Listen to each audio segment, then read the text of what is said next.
هو الحبيب الذي ترجى شفاعته لكل هول من الأهوال مقتحم. يا رب بالمصطفى بلغ مقاصدنا واغفر لنا ما مضى يا واسع. فهو الذي ثم معنه وصورته ثم اصطفاه حنيئا بارئ النسم. يا رب بالمصطفى بلغ مقاصدنا.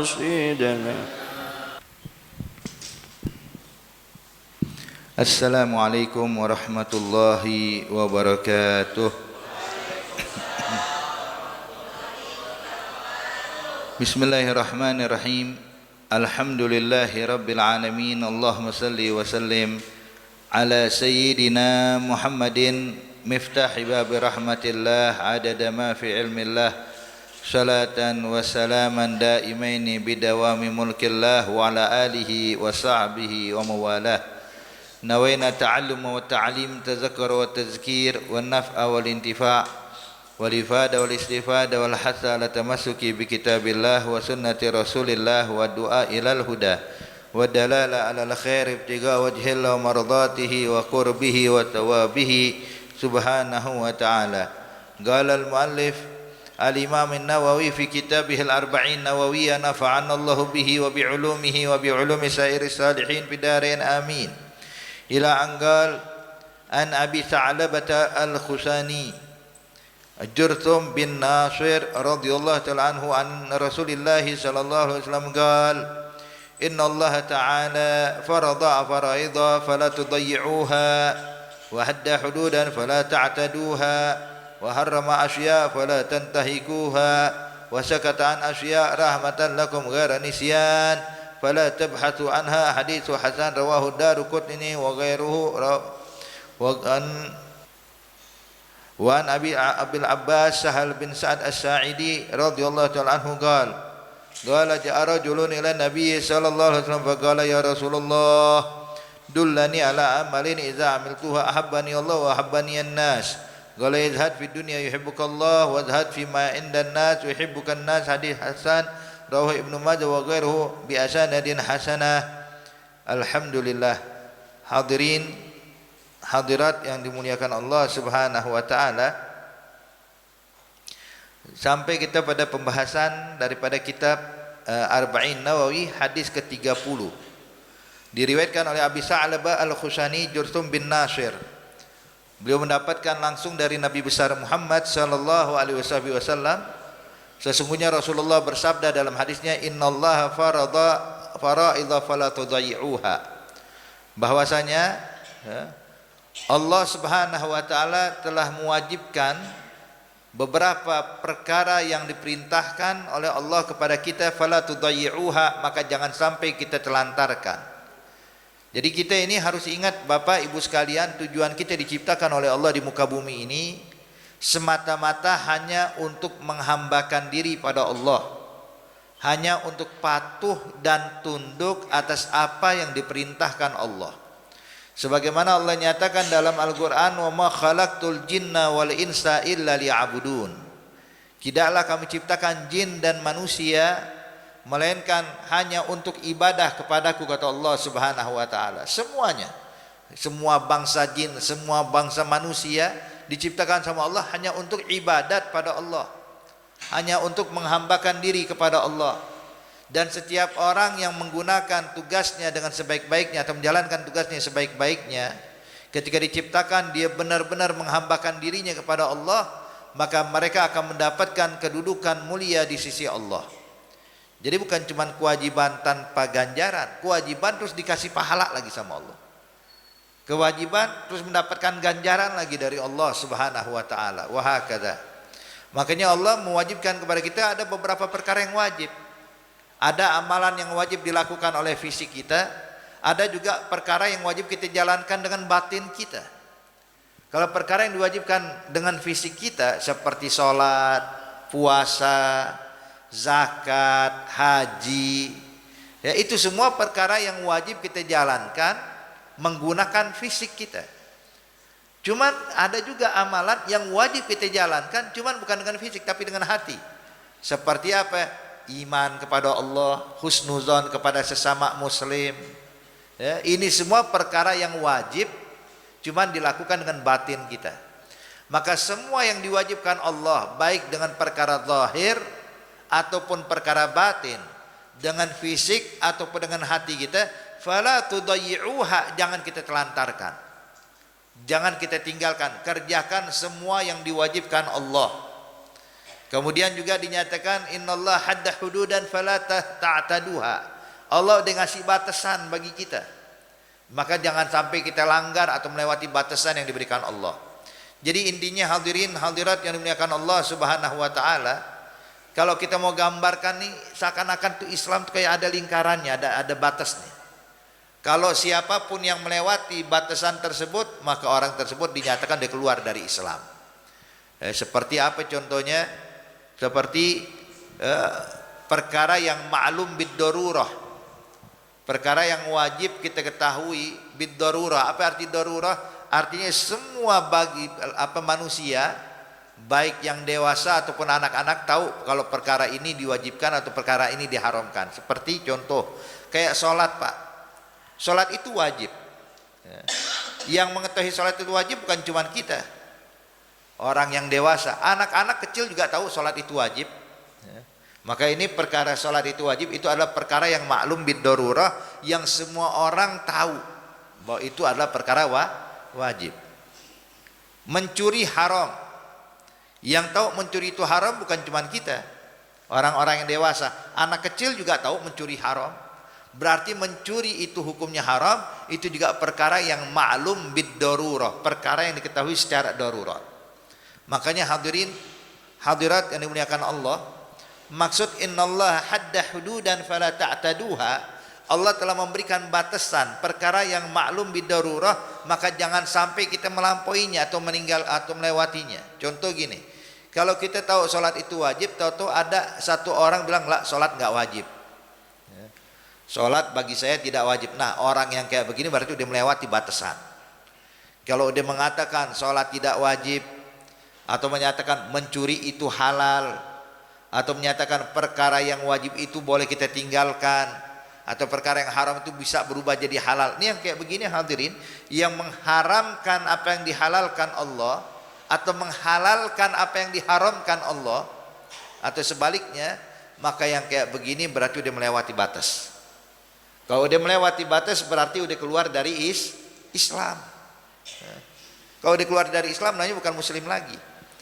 Ya, jadi kalau ada di antara kita yakin sama Allah, beriman kepada Allah, tapi dia bilang sholat bagi saya nggak wajib, yang kayak begini udah keluar dari Islam, Pak. Walaupun meyakini Allah sebagai Tuhannya, walaupun meyakini Nabi Muhammad sebagai utusan Allah yang diutus kepadanya, tapi kalau dia udah mengatakan perkara yang maklum bid-darurah dinyatakan tidak wajib, dinyatakan sholat tidak wajib, nih yang kayak gini hukumnya dikeluar dari Islam. Dan hal kayak gini banyak, ibu bapak hadirin hadirat yang dimuliakan Allah. Orang-orang yang mungkin maaf yang pengen menjalankan tasawuf cuman kebablasan, menjalankan tasawuf cuman kebablasan. Beginilah orang kalau ngedalami tasawuf tanpa ilmu syariat sebelumnya. Maka kata Imam Malik bin Anas radhiyallahu taala anhu ardah, kata beliau, man tafaqqaha walam yatasawwaf faqad tafassak, wa man tasawwafa walam yatafaqqah faqad tazandak, wa man tafaqqaha wa tasawwaf faqad tawaffaq. Jadi kata Imam Malik bin Anas, ibu bapak, barang siapa yang mendalami ilmu fikih, mendalami ilmu halal haram, boleh enggak boleh, baik enggak baik, tapi enggak punya tazkiyah, enggak ada amalan atau ilmu yang membersihkan jiwanya, enggak ada ilmu tazkiyah, maka yang kayak begini bakal jadi orang fasik. Ya. Jadi belajarnya cuma fikih terus. Ya. Tapi belajar tasawuf nggak mau. Ya. Belajar tazkiyah nggak mau, nggak ngebahas tuh tentang kebersihan hati. Dia bilang nggak ngebahas tentang kesucian batin. Yang penting fisik saya, yang penting zohir saya ibadah. Ini yang kayak begini faqad tafassak, bakal menjadi orang fasik. Kenapa? Dia tahu ini halal tapi tetap dikerjakan. Dia tahu ini haram tapi tetap dikerjakan. Kenapa? Sebab nggak ada kesucian batin. Sebab ibu bapak yang menghalangi kita maksiat apa? Hati kita. Ketika kita pengen maksiat, hati kecil bilang jangan, haram, takut sama Allah, dilihat sama Allah, khawatir akan azab Allah. Ini kan perkara batin, ini namanya tazkiyah, yang bisa menghalangi orang dari berbuat maksiat. Jadi kalau ada orang cuma mendalami fikih tanpa mendalami ilmu tazkiyah, maka yang begini takutnya menjadi orang fasik. Begitu juga sebaliknya. Kalau ada orang mendalami tazkiyah tapi nggak mendalami ilmu syariat, maka yang kayak begini kata Imam Malik jadi tazandak, bagi orang seperti akan menjadi orang seperti orang zindik. Apa itu zindik? Zindik itu adalah orang yang nggak punya agama. Ya. Akan menjadi seperti orang nggak punya agama. Inilah yang istilah orang-orang bilang kadang-kadang ada hakikat, ada ma'rifat, ya, ada syariat katanya. Ya, syariat itu fikih, ma'rifat itu nanti ilmu tasawuf. Ya. Hakikat itu puncaknya, hasilnya hadirin. Nah kalau seandainya banyak orang zaman sekarang bu pak, kalau ada dia mendalami ilmu ma'rifat katanya, ilmu tazkiyah, yakin Allah maha melihat, yakin Allah maha mendengar, yakin Allah, dia yakini itu semuanya. Tapi dia tinggalkan sholat, dia tinggalkan puasa, sampai pada batasan menganggap sholat nggak wajib. Sampai ada sebagian orang hadirin, ketika datang waktunya sholat, orang pergi ke musola, pergi ke masjid, ambil wudhu, datang dia kagak, cuman duduk bilang eling ya. Udah nggak wajib sholat, cukup eling aja, ya gini, ingat sama Tuhan. Terus pakai dalil lagi, Allah berfirman dalam Al-Quran, ya, aqimus shalah li dzikri, dirikan sholat untuk mengingat saya. Jadi kalau orang-orang yang sholat berarti belum nyampe ma'rifat katanya. Mereka baru sampai jalur syariat. Kalau kita di ma'rifat, sebab tujuan sholat adalah untuk mengingat Allah. Kayak kita udah ingat, jadi begitu azan kita juga bilang ingat, eling. Hingga menjadikan sholat nggak wajib. Dia bilang sholat itu cuma sarana untuk menyampaikan kita pada mengingat kepada Allah. Jadi kalau kita udah ingat nggak perlu sholat lagi. Ibaratnya nih mereka gambarkan, kalau pengen ke Surabaya harus naik kereta. Dari Jakarta ke Surabaya harus naik kereta. Kalau udah nyampe Surabaya nggak perlu naik kereta lagi, udah nyampe kok. Lihat tujuannya. Mereka bilang kita udah nyampe, buat apa lagi naik kereta? Kita udah ingat, kenapa lagi sholat? Sama kayak begini. Ini kan adalah orang yang ngawur hadirin. Ya. Ngawur. Kenapa? Sebab mereka hanya mendalami syariat, ilmu tasawuf atau tazkiyah tanpa mendalami ilmu syariat. Nah ini yang jadi masalah nih. Ya, ini jadi orang yang zindik. Dalamin fikih tanpa ilmu tazkiyah buruk, dalamin ilmu tazkiyah tanpa dalam ilmu syariat juga buruk. Ya. Makanya sebenarnya sih gampang aja kalau pengen jelasin orang kayak begini ibu bapak. Kalau ada orang bilang kalau saya sih udah ingat Allah jadi nggak perlu sholat, kita bilang terus Nabi Muhammad nggak ingat Allah gitu. Nabi Muhammad ingat Allah tapi sholat nggak pernah tinggal. Kalau bilang oh itu kan Rasul, itu kan Nabi teladan, taib sahabat-sahabat Nabi nggak ada yang nyampe sama Allah. Sayyidina Abu Bakar Siddiq yang tiap saat mengingat Allah, berzikir, mengucapkan kalimat la ilaha illallah 24 jam hanya mengucapkan la ilaha illallah terus siang malam. Ya. Apakah dia belum sampai kepada ma'rifat hingga sholat tetap dijalankan sama dia? Dan para tabi'in, para ulama ussalihin, mereka adalah orang yang ingat pada Allah tapi tetap mendirikan sholat. Nah terus dia tahu-tahu bilang kita udah ingat Allah terus ninggalin sholat, ikutin jalan mana nih? Jalannya Nabi bukan, jalannya sahabat bukan, jalan tabi'in bukan, jalannya ulama bukan, terus jalan siapa yang diikutin? Ya. Maka ini hadirin hadirat yang dimuliakan Allah, ya, perkara sholat adalah perkara maklum bid-darurah yang nggak boleh kita ingkari. Ya. Kalau kita mengingkari sholat itu wajib, maka berarti kita udah melewati daripada batasan yang telah digariskan Allah. Maka di sini dipesan sama Nabi. Kata Rasulullah wa hadda hududan fala ta'taduha. Nabi udah kasih batas. Ya, Allah udah ngasih kita batas, jangan kita lewatin.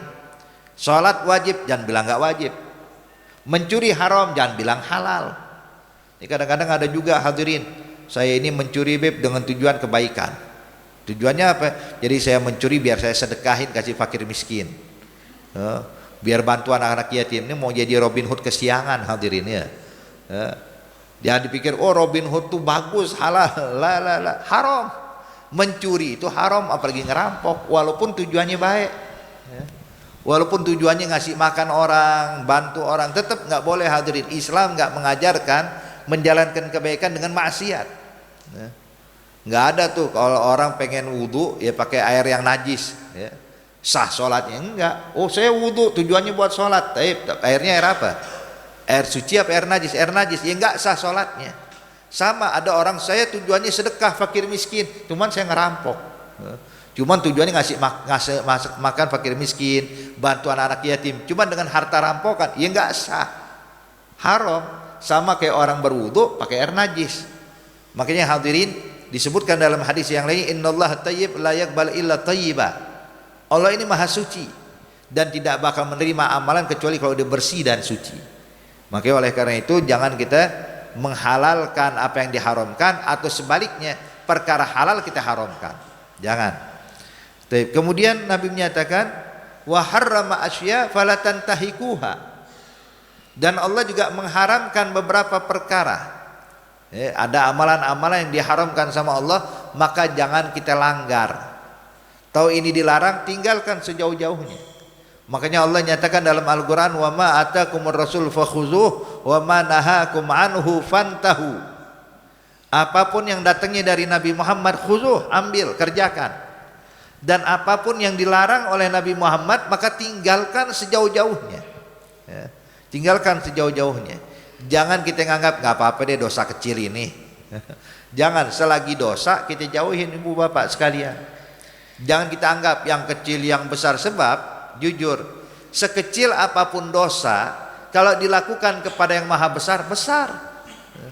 Dosa kepada Allah besar Pak, walaupun kecil, walaupun sepele, tapi kita lakukan kepada Allah itu besar banget tuh. Contoh hadirin, kalau kita punya tetangga ini punya anak. Ini anak tetangga lagi main depan rumah, tahu-tahu kita datengin tuh anak tetangga, kita jewer sampai nangis. Jewer tanpa sebab, ini ada anak tetangga jewer sampai nangis. Ngadu kepada orang tuanya marah nggak sama kita? Marah, bilang kenapa anak saya main dijewer-jewer aja? Salah apa anak saya? Mungkin bakal ngomel, bakal terjadi perdebatan. Tapi selesai itu selesai. Nggak ada lebih dari itu hadirin. Paling di tetangga cuma nyaci maki kita, tetangga paling cuma mukul kita, habis beres. Anak tetangga. Tapi coba kalau anak presiden lagi lewat, kita jewer kupingnya. Kita jewer kupingnya, dia sampai nangis. Ngadu ke bapaknya presiden hadirin.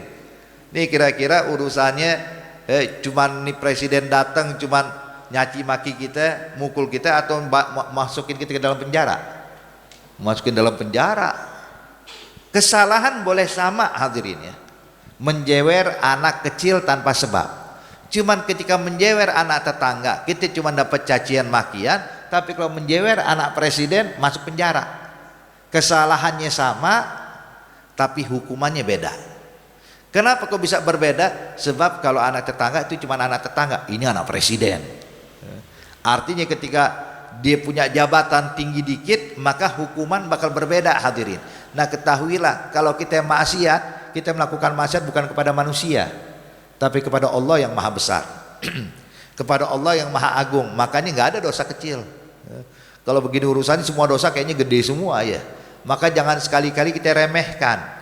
Kadang-kadang kita suka nggak apa-apa deh dosa kecil ini, bukan dosa besar, nggak apa-apa cuman sekali-sekali doang. Jangan hadirin. Pokoknya selagi dosa tinggalkan sejauh-jauhnya. Sebab kita nggak tahu. Sebab kemungkinan amalan yang kita anggap sepele justru dampaknya besar nantinya. Maka dinyatakan oleh ulama la tahtagir. Jangan pernah meremehkan amal kebajikan sedikit pun. Jangan remehkan amalan yang baik sekecil apapun. Kenapa? Sebab kemungkinan amal yang baik itu yang mendatangkan rahmat dan ridha Allah. Dan juga sebaliknya, Jangan meremehkan maksiat sekecil apapun. Sebab kemungkinan maksiat yang dilakukan itu yang mendatangkan murkanya Allah. Itu yang mendatangkan murkanya Allah. Terkadang amal sepele, Bu. Ya, kita lihat nih kecil, tapi ternyata besar. Contoh gini. Seperti Al-Imam Al-Ghazali radhiyallahu ta'ala anhu ardah. Dalam riwayat beliau, ya, itu ketika setelah wafat Imam Ghazali, ada orang mimpi ketemu dengan Imam Ghazali. Imam Ghazali udah meninggal nih. Mimpi berjumpa dengan Imam Ghazali. Ditanya, ya Imam Ghazali, apa yang diperlakukan Allah untukmu? Maka dijawab oleh Imam Ghazali, alhamdulillah, Allah maafkan segala kesalahan saya, Allah ampuni segala dosanya saya, Allah masukkan saya ke dalam surganya. Maka yang mimpi nanya, apakah karena kitab Ihya Ulumuddin yang kau karang, yang begitu besar manfaatnya? Dia bilang, bukan sebab itu saya dapat ampunan Allah. Apakah karena dakwahmu yang keliling ke sana kemari mengajarkan orang untuk dekat dengan Allah? Dia bilang juga bukan karena itu. Apakah karena ibadahmu siang malam kau lakukan taat kepada Allah? Maka dijawab juga bukan karena itu saya dapat ampunan Allah. Maka ditanya, lalu apa penyebab kau dapat ampunan ya Imam Ghazali? Kata Imam Ghazali, pernah sekali waktu saya sedang menulis, mengarang satu kitab, aku celupkan penaku ke dalam tinta. Sebab zaman dulu itu pena itu terbuat dari kayu yang diruncingkan atau kadang menggunakan daripada bulu unggas. Ini dicelupkan ke dalam tinta, maka itu sebagai alat tulisnya. Jadi waktu saya celupkan penaku ke dalam tinta, kemudian saya angkat. Waktu saya angkat, tiba-tiba hinggaplah seekor lalat di penaku dan meminum tinta yang ada di penaku. Maka saya tahan tuh tangan saya, enggak saya gerakkan. Saya biarkan itu lalat minum sampai kenyang. Begitu ini lalat dia kenyang, terbang, baru saya lanjutkan penulisan yang saya inginkan. Kata dia, berkat sedekahnya saya kepada seekor lalat, Allah ampuni dosanya saya. Coba lihat. Perkara kelihatannya sepele, tapi kalau memang di situ Allah Subhanahu wa taala mengabulkan, hadirin, disitulah letak ampunan dan rahmat Allah. Ya. Makanya amalan, Bu, Pak, kalau udah diterima sama Allah nggak ada yang kecil, semuanya gede. Ya. Makanya Nabi menyatakan dalam hadis, ittaqun nar walau bisyaqi tamrah. Selamatkan diri kalian dari api neraka Allah walaupun cuma sedekah dengan setengah butir kurma. Ya, bukan 1 kilo kurma, bukan 1 on kurma, setengah butir kurma. Berapa sih harganya? Ya. Tapi kalau udah diterima sama Allah, maka itu udah cukup nyelamatin kita dari api neraka Allah. Coba lihat. Maka jangan pernah meremehkan amalan sekecil apapun, sebab di situ mungkin menjadi letak rahmat dan ridha Allah. Begitu juga sebaliknya. Jangan kita remehkan amalan sekecil apapun, dosa sekecil apapun jangan kita anggap enteng. Kenapa? Sebab kemungkinan itulah letak murkanya Allah. Makanya jangan kita remehkan, ibu, bapak, jangan kita anggap maksiat nggak apa-apa, dosa kecil, jangan. Nggak apa-apa sekali-sekali habisnya taubat, jangan. Sebab biasanya yang namanya dosa itu, Bu, Pak, ngajak-ngajak dia. Ngajak-ngajak. Jadi kadang melakukan dosa sekali, tahu pengen 2 kali. Udah 2 kali pengen yang ketiga kali. 3 kali pengen yang keempat kali. Terus begitu. Orang melakukan satu dosa, maka dia harus melakukan dosa kedua dan ketiga. Contoh kayak bohong aja. Kalau orang berbohong, maka dia membutuhkan bohong yang kedua untuk nutupin bohong pertama.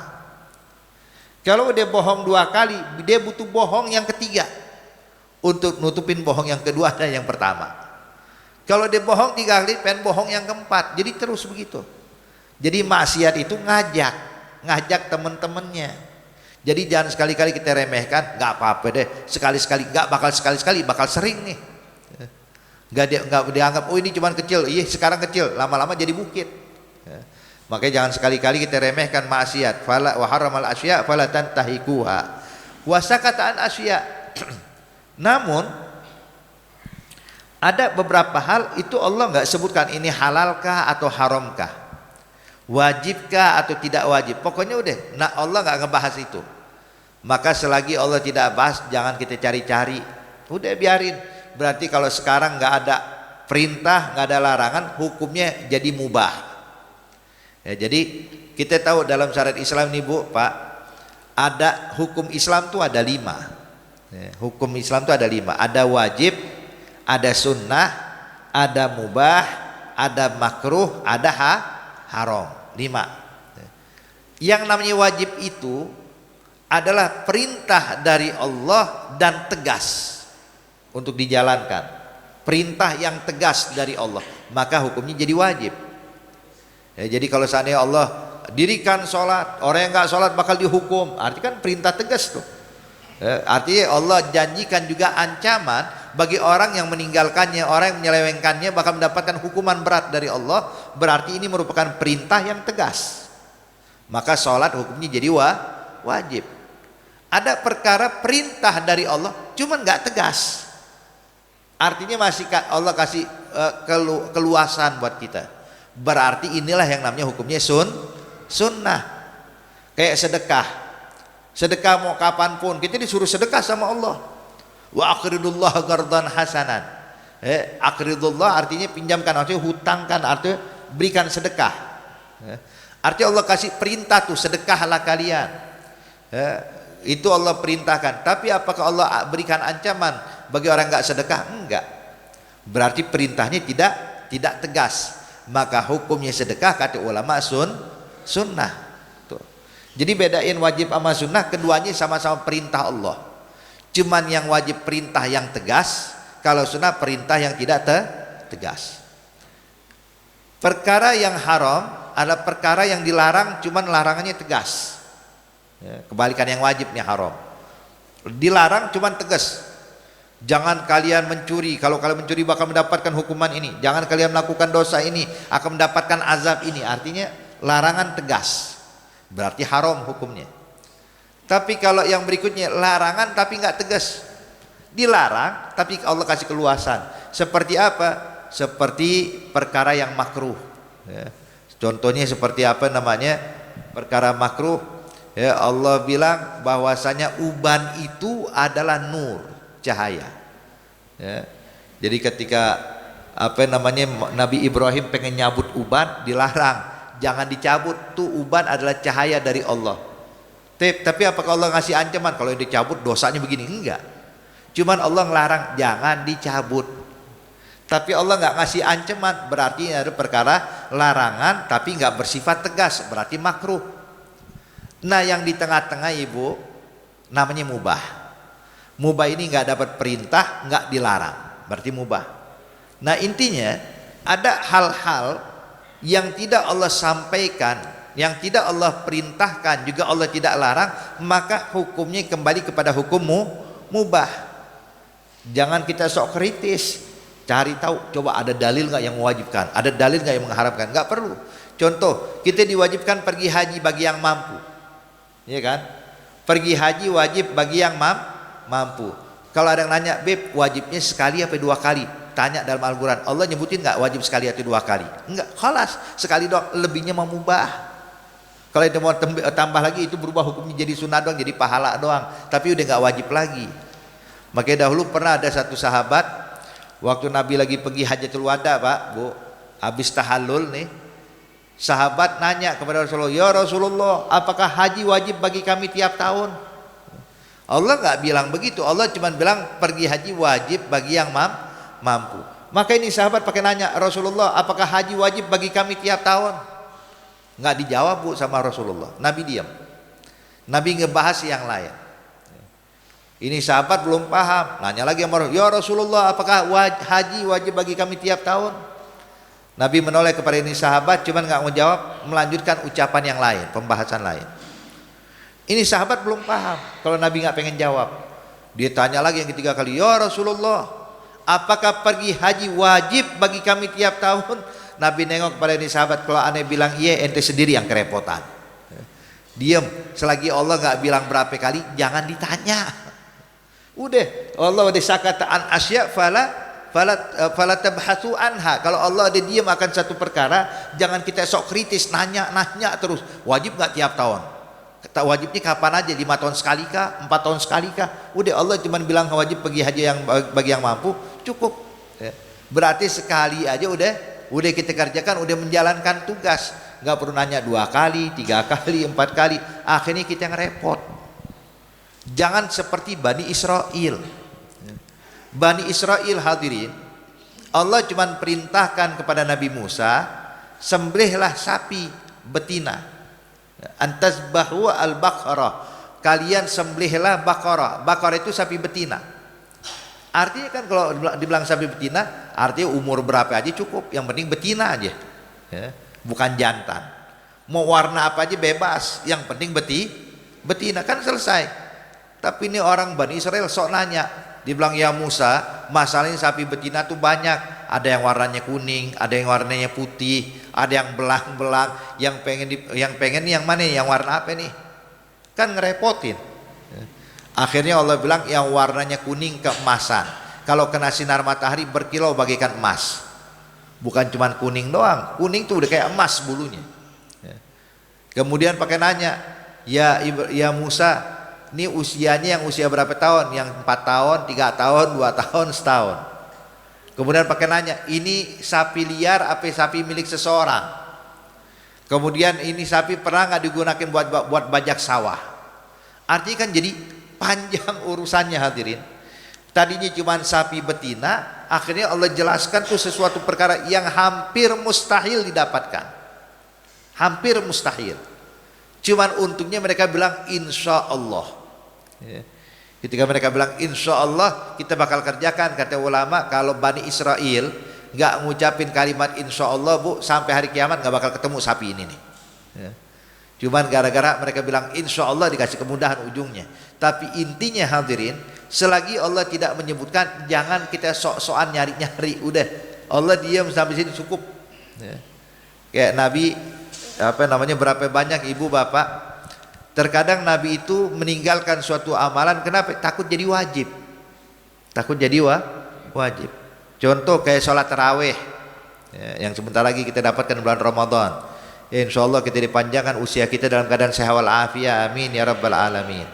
Jadi intinya hadirin kayak sholat tarawih bu, itu Nabi waktu sholat tarawih malam pertama yang ikut sama Nabi cuma beberapa sahabat doang. Jadi sahabat tahunya habis sholat isya, habis iftar, buka makan malam, sholat isya sama Nabi, kemudian pulang. Tapi ada beberapa sahabat dia tetap zikir di masjid. Tahu-tahu Nabi datang mendirikan sholat tarawih, ikutlah sahabat yang ada di masjid sholat bersama Rasulullah. Nggak tahu nih sholat apa sebelumnya hadirin. Baru pertama kali itu sholat tarawih sama Rasulullah. Jadi cuma beberapa orang doang. Setelah sholat tarawih beres, maka sahabat ini saling pandang, berarti bulan Ramadan ada amalan lain selain puasa yang kita kerjakan. Maka akhirnya sahabat yang hadir kali itu pun memberikan kabar kepada sahabat yang lain, menceritakan semalam kita habis sholat isya, sholat tarawih sama Rasulullah, sholat lagi sama Nabi sekian rakaat. Akhirnya para sahabat yang dengar penasaran, yaudah deh kalau gitu saya habis sholat isya nggak pulang. Akhirnya itu masjid makin rame bu, ya, nambah puluhan orang. Habis sholat isya mereka duduk di masjid i'tikaf. Nggak lama betul Nabi datang sholat tarawih. Sholat tarawih benar, berarti ada sholat lagi setelah sholat isya di bulan Ramadan ini. Selepas kelar sholat tarawih, maka kabar pun makin luas. Ada sholat bersama Rasulullah setelah sholat isya. Akhirnya sampai malam ketiga masjid full. Masjid full. Habis sholat isya orang nggak ada yang pulang, duduk di situ nungguin Rasulullah sampai Nabi keluar, sholat tarawih lagi bareng Rasulullah.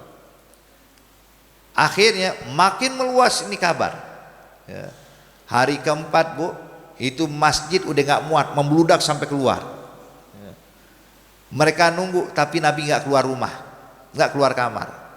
Mereka tunggu sejam, 2 jam, 3 jam, sampai dekat subuh. Akhirnya kata para sahabat, udah kita pulang deh, makan sahur dulu baru balik ke masjid. Itu Nabi nggak keluar. Sampai akhirnya pas selesai dari situ bu, pak, besoknya Nabi cerita, kata Rasulullah, tahukah kalian kenapa saya nggak keluar semalam? Dia bilang, iya kenapa ya Rasulullah? Kata Nabi, saya takut sholat tarawih itu hukumnya sunnah. Kalau aneh keluar terus ngelihat para sahabat antusias, maka bisa aja Allah rubah hukum sholat tarawih yang tadinya sunnah akhirnya jadi wajib. Maka sengaja aneh nggak keluar. Kenapa? Biar hukumnya tetap sunnah. Sebab saya khawatir bakal memberatkan umat. Subhanallah. Makanya Rasulullah sallallahu alaihi wasallam dia perhatian sama kita begini. Intinya hadirin, perkara yang kita nggak tahu halal haram, wajib tidak wajib, jangan kita cari tahu, udah mubah hukumnya. Mubah. Hakada. Makanya dinyatakan wasakatan asya, dan Allah tidak menyebutkan ada perkara ini wajibkah atau haramkah, maka itu tujuannya apa? Rahmatan lakum. Karena bentuk kasih sayangnya Allah kepada kita. Sebab Allah tahu kapasitas kita, Allah tahu kemampuan kita, maka dikasih sama Allah perkara yang bisa kita jalankan hadirin. Allah tidak mewajibkan suatu perkara yang kita nggak mampu mengembannya. Makanya puasa cuma sehari doang, sehari itu pun juga dari subuh sampai maghrib doang Pak ya. Cuma dari subuh sampai maghrib. Allah nggak mewajibkan kita puasa 2 hari berturut-turut, enggak. Pokoknya kalian kalau benar-benar menghambakan diri pada saya 1 bulan nggak boleh makan, nggak mungkin Allah perintahkan begitu. Allah kasih waktunya cuma dari subuh sampai maghrib. Selepas maghrib bebas mau makan lagi ya.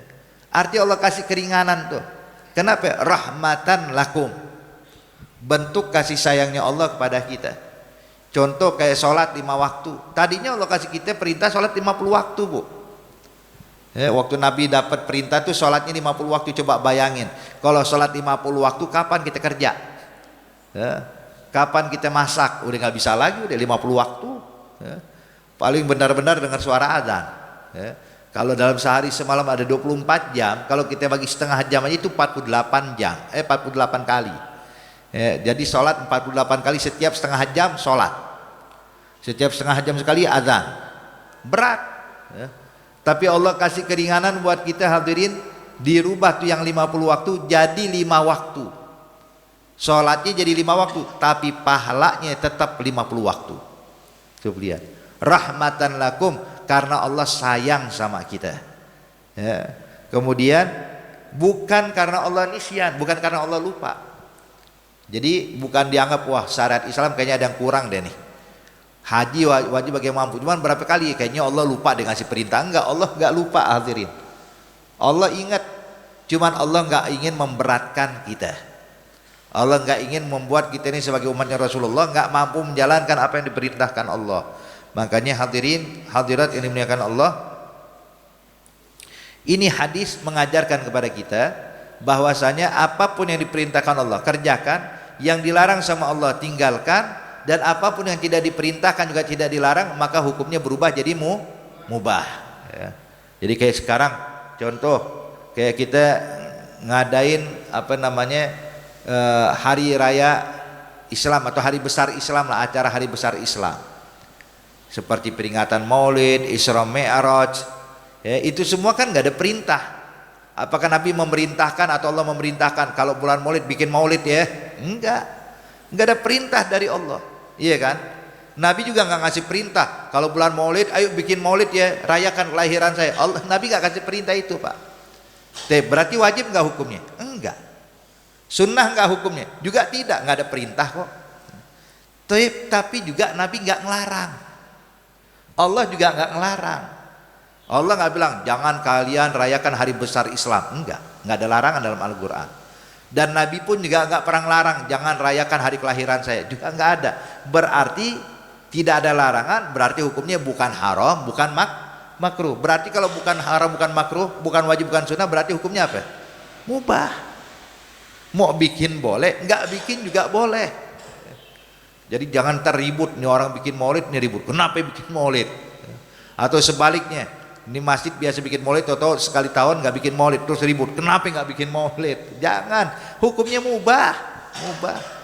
Jangan kita ributin perkara yang mubah. Orang mubah kok, wajib kagak, sunnah kagak, haram dan makruh juga enggak. Kenapa ribut? Mubah. Tinggal kita ini para ulama-ulama paham ini perkara yang mubah, gimana ya bisa datangin pahala. Akhirnya bikinlah perayaan maulid itu, dibacakan sejarah hidupnya Rasulullah biar kita makin kenal siapa Nabi. Maka dibacakan ayat suci Al-Quran, maka dianjurkan sedekah, maka ada nyambung tali silaturahmi, maka mendengarkan ilmu dan nasihat. Akhirnya yang mubah berbuah pahala dari Allah. Hakada. Sama juga kayak kita ada orang meninggal bikin acara tahlilan, emang ada kewajiban? Enggak ada bikin kewajiban tahlilan wajib, enggak. Sunnah juga enggak. Sama, juga bikin tahlilan nggak haram juga nggak makruh. Berarti asli hukumnya apa ya? Mubah. Ya. Jadi gampang aja hadirin. Pokoknya selagi nggak ada perintah, nggak ada larangan, berarti hukumnya mubah. Jadi jangan perkara kita bilang, oh kan nggak dilakukan Nabi, berarti nggak benar. Ya, nggak juga. Ya. Sekarang contoh hadirin, kalau kita naik motor atau naik mobil, emang Nabi ngerjain? Enggak. Apakah dibilang wah sesat, nggak benar? Enggak, mubah. Ya, mau jalan kaki boleh, mau naik motor boleh, mubah hukumnya. Selagi nggak ada perintah, nggak ada larangan, berarti hukumnya mubah. Ya. Ini kita mau pakai peci warna hitam, warna putih, coklat, merah. Ya. Apakah dibilang wah peci itu harus putih? Ya nggak ada juga, Nabi nggak bilang kayak begitu. Nggak ada perintah. Ya. Nggak ada perintah harus putih kah? Atau dilarang hitam kah? Enggak. Berarti pakai peci warna apa? Mubah. Jangan kita ngeributin yang mubah. Ya. Ini akhirnya kita ngeributin yang mubah, yang haram kita biarin. Orang bikin acara hari raya besar Islam kita ributin, tapi bikin dangdutan didiemin. Salah. Ya. Ini makanya hadirin hadirat yang dimuliakan Allah Subhanahu wa taala, sebenarnya Islam gampang aja udah begini.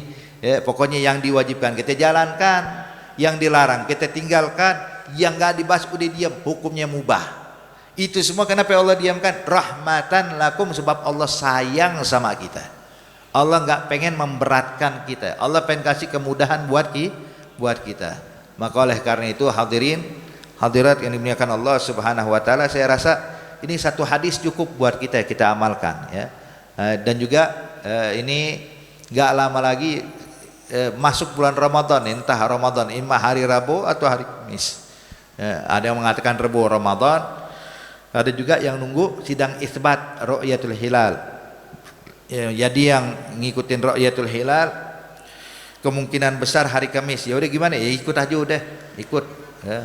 Paling enak tuh kita ngikut pemerintah hadirin ya. Pemerintah tuh kenapa? Mereka itu hadirin bukan pemerintah, presiden nggak bisa ngeliat hilal, menteri nggak bisa ngeliat hilal, tapi mereka punya orang-orang di bawahnya, para ulama yang diminta untuk membantu melihat hilal.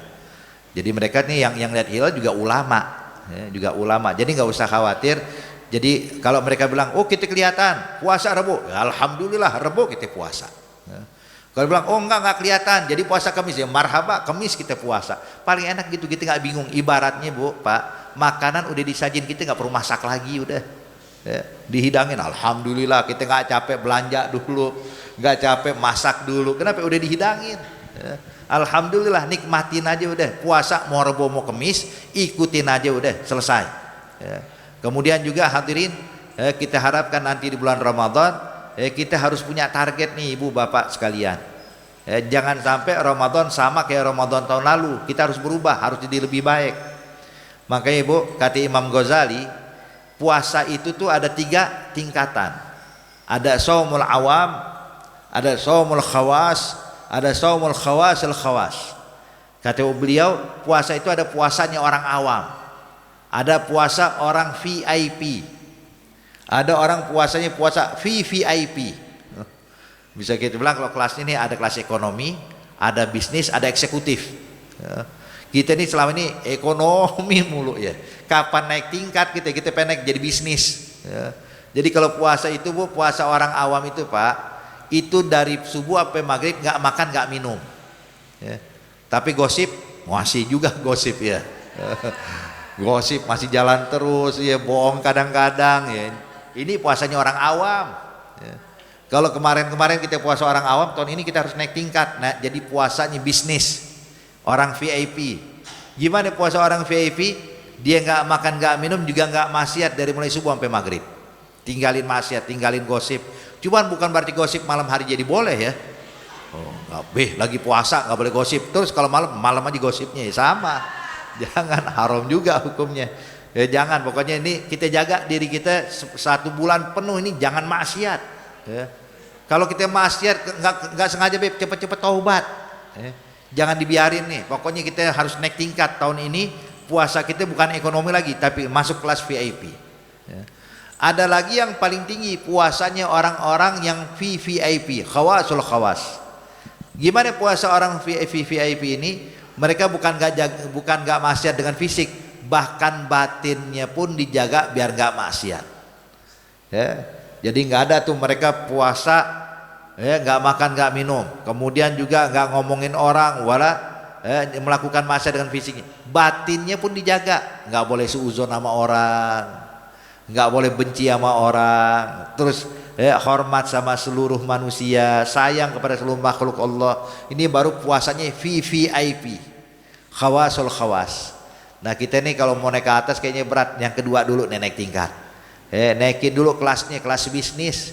Insya Allah tahun depan kita bisa naik lagi kelas VVIP insya Allah. Dan juga hadirin hadirat yang dimuliakan Allah, makanya tadi kita bilang kita harus punya target tahun ini harus lebih baik daripada tahun kemarin. Gimana? Sibukkan dengan ibadah, sibukkan dengan amal taat, jauhkan yang namanya media sosial. Sebab maaf hadirin, kita kadang-kadang lagi enak baca Quran, tahu-tahu WhatsApp masuk, ada kabar berita, tuh kadang-kadang Al-Quran berhenti, berita yang kita baca. Betul apa betul?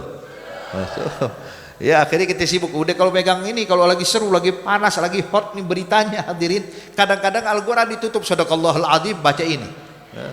Sibuk akhirnya hadirin hadirat yang dimuliakan Allah, kebuang waktu kita. Terus terang kita kalau bisa nih bulan Ramadan tahun ini nih puasa bukan cuma puasa makan minum, puasa juga dari medsos, puasa juga dari TV. Bukan nggak boleh, boleh. Cuman kalau bakal menghambat kita melakukan taat, lebih baik kita tinggalin. Cuman sebulan kita puasa hadirin.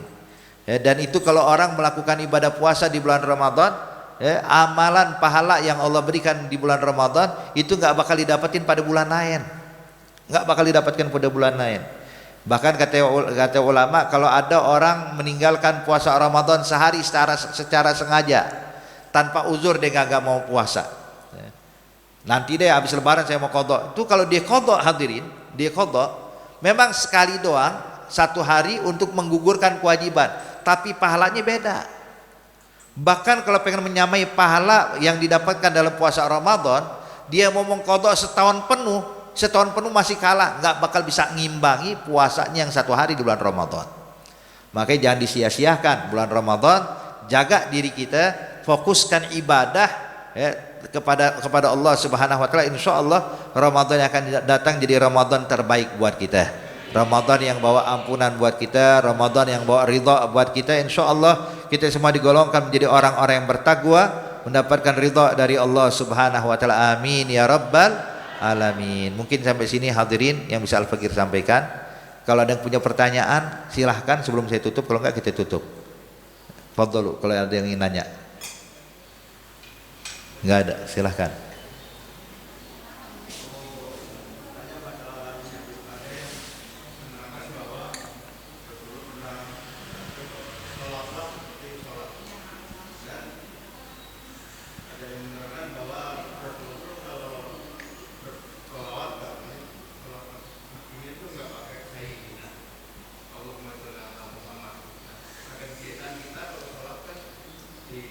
Sayyidina.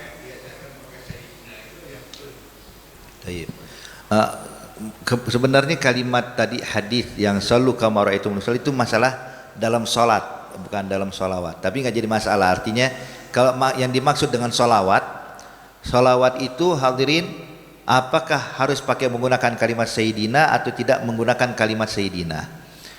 Kalau Rasulullah pernah dalam riwayat hadis nggak mengucapkan pakai sayyidina. Nabi cuma bilang Allahumma shalli ala Muhammad wa ala ali Muhammad. Jadi shalli ala Muhammad, nggak pakai sayyidina. Terus kenapa kita pakai sayyidina?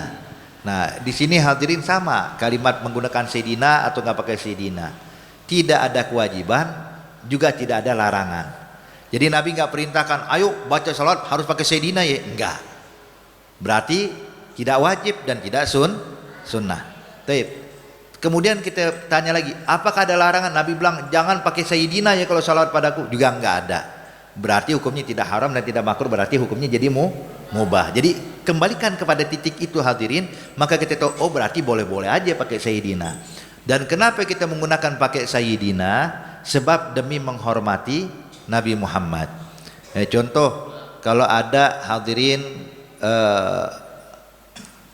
Bapak Presiden lah atau Bapak RT lah, Bapak RT di sini.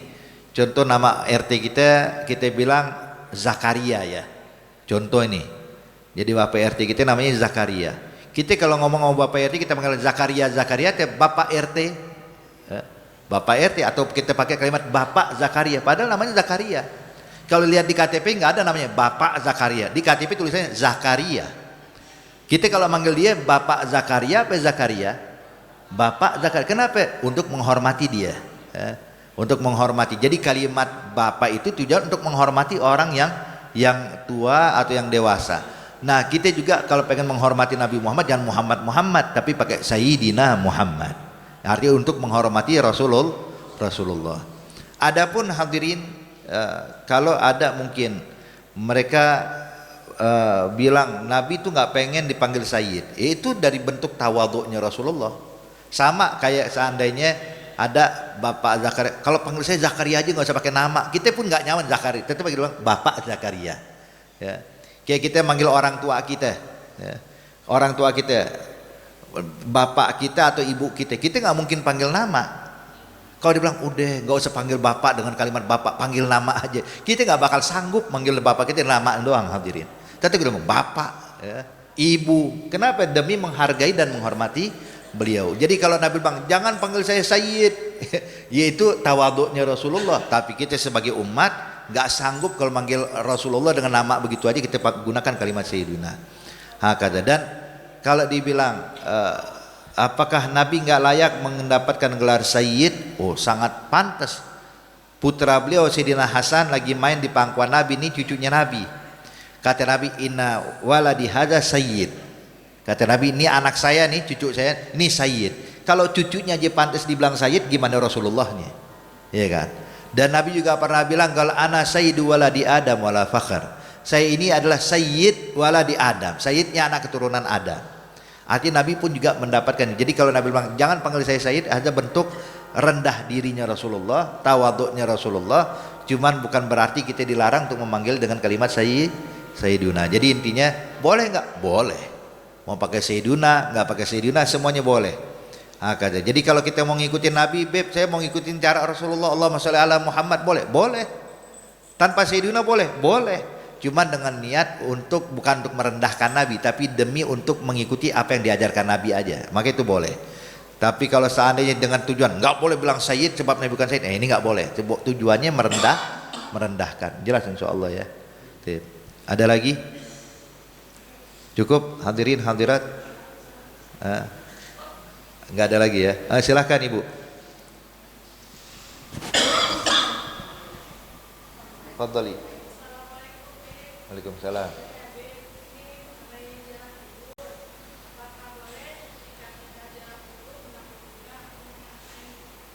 Oke. Iya. Nabur bunga sama nyiram air di atas kuburan boleh atau nggak boleh? Kembalikan ke awal. Ada perintah nggak? Nggak ada. Ada larangan nggak? Berarti hukumnya mubah. Jadi kembalikan ke situ aja, gimana gampang aja hadirin. Selagi nggak ada perintah, nggak ada larangan, berarti hukumnya mubah. Taib. Sebenarnya memang Nabi nggak kasih perintah, tapi Nabi pernah memberikan contoh. Nabi pernah memberikan contoh. Jadi pernah Nabi waktu jalan lewat kuburan hadirin, ada 2 kuburan, Nabi berhenti, Pak. Kata Rasulullah, ini orang yang lagi dikubur lagi disiksa sama Allah.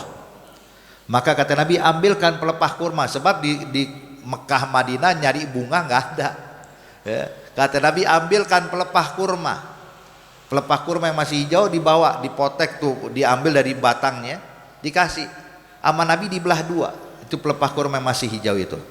Dibelah 2, setengah ditancapkan pada kuburan pertama, setengah ditancapkan pada kuburan kedua. Kata Rasulullah, selagi ini belum kering, artinya masih basah, maka dia bertasbih. Dan tasbihnya pelepah kurma ini meringankan azab kubur orang yang lagi diazab. Nah kita alhamdulillah di Indonesia kembang banyak, nyari pelepah kurma nggak ada, ya gantinya ya, kembang ditaburin hadirin. Ya. Selagi itu kembangnya masih basah belum kering, maka dia bertasbih bisa meringankan azab orang yang dalam kubur. Adapun menyiram dengan air, pernah dalam riwayat Rasulullah habis menguburkan satu jenazah sahabatnya, kata Nabi, ambilkan air, siramkan di atasnya. Maka Nabi pun menyiramkan air di atas kuburan sahabatnya. Maka ini pun juga digunakan oleh para ulama-ulama kita, berarti nggak apa-apa air. Jadi intinya larangannya nggak ada, justru yang pada dilakukan ada. Jelas Ibu ya? Nggak jadi masalah. Jadi mau tabur bunga, siram air, yang jangan tuh tabur duit situ jangan. Duit jangan, bunga boleh. Insya Allah berkah, insya Allah. Jelas ya? Cukup hadirin hadirat. Ya khair al-Fatihah bil qabul wa tamam ma'mul yaghfir walidina walidikum amwatina amwatikum amwatil muslimin ajmain ala hadhihi wa kullu niyatin salihah wa ila hadratin nabi Muhammadin sallallahu alaihi wasallam al-Fatihah. A'udzubillahi minasyaitonir rajim. Bismillahirrahmanirrahim. Alhamdulillahirabbil alamin. Arrahmanirrahim. Maliki yaumiddin. Iyyaka na'budu wa iyyaka nasta'in. Mustaqim siratal mustaqim. Rabbana taqabbal minna innaka antas samiul alim wa tub alaina innaka antat tawwabur rahim. Dawahum fiha subhanakallahumma tahiyyatuhum fiha salam wa akhiru da'wahum alhamdulillahi rabbil alamin. Wassalamu alaikum warahmatullahi wabarakatuh.